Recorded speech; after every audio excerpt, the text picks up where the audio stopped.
A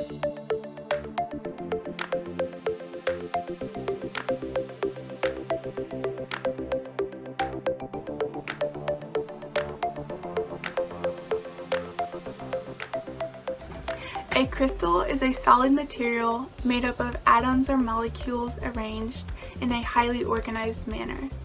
In the case of our rock candy, sucrose molecules are arranged to form sugar crystals.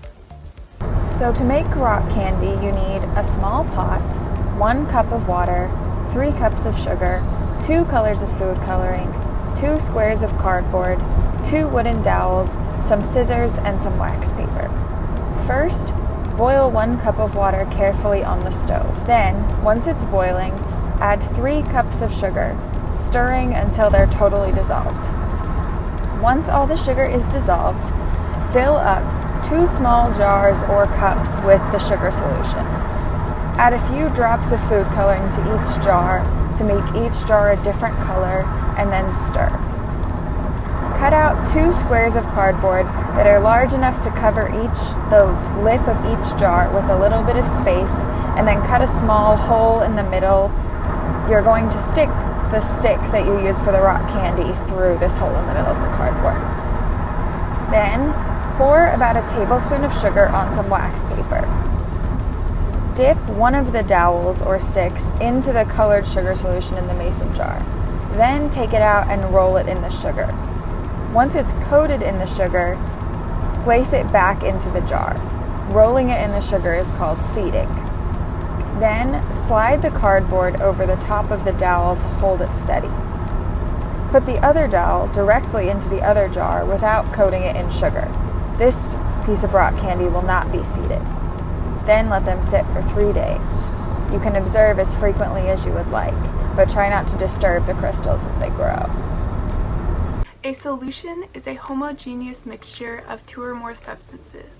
It is composed of solvent and solutes. The solvent is the part of the solution that does the dissolving, and the solute is the part of solution that gets dissolved. Solubility describes how much solute can be dissolved in solvent. For our rock candy, the solute is the sugar and the solvent is the water. A saturated solution is a solution where the maximum amount of the solute is dissolved into the solvent. A supersaturated solution is when you do something to the solvent that would make more solute dissolve into it than would ordinarily be able to. So in this case, the solute was the sugar and the solvent was the water. If you heat up the water, you can get more sugar to dissolve in it than you would at room temperature. Then that solution cools down and some of the sugar will stay in the solution for a while. It'll eventually crash out, but that state before the extra sugar falls out of the solution is called a supersaturated solution. And the supersaturated solution is what we use to make the rock candy.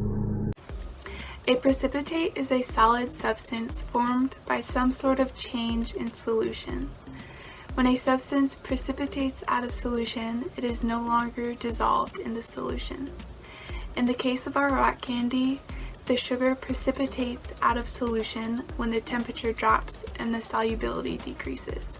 This causes formation of the sugar crystals.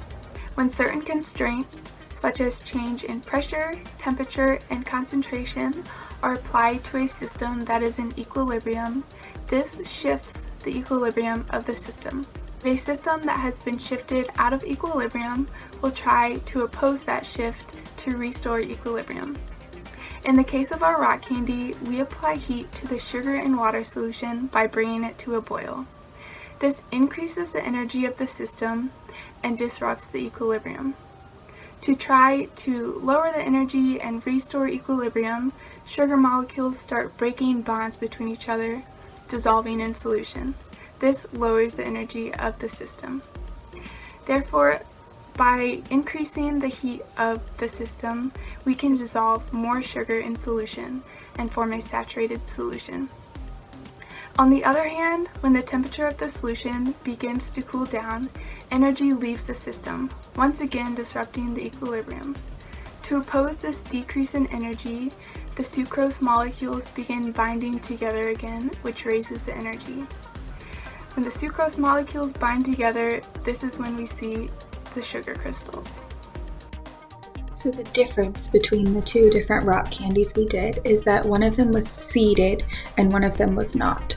So the seeded rock candy was the stick that we put in the blue rock candy. It was rolled in the sugar beforehand, which gave the crystals a starting place off of which to grow. The red rock candy was not seeded, and so the sugar initially didn't have a place to grow right off the bat. The seeded rock candy, which was the blue rock candy, initially grew much faster than the red rock candy. This is because the initial sugar crystals that we had on the outside of the stick that went into the blue rock candy provided places for the other sugar crystals to attach and grow. The red rock candy that wasn't seeded initially grew much slower than the blue rock candy, because it didn't have the ready-made sites for the crystals to grow on. The end result of the blue rock candy was also larger than the red rock candy because they grew so much faster at the beginning. There was no opportunity for the red rock candy to catch up. So the seeded rock candy grew faster and ultimately larger than the unseeded red rock candy.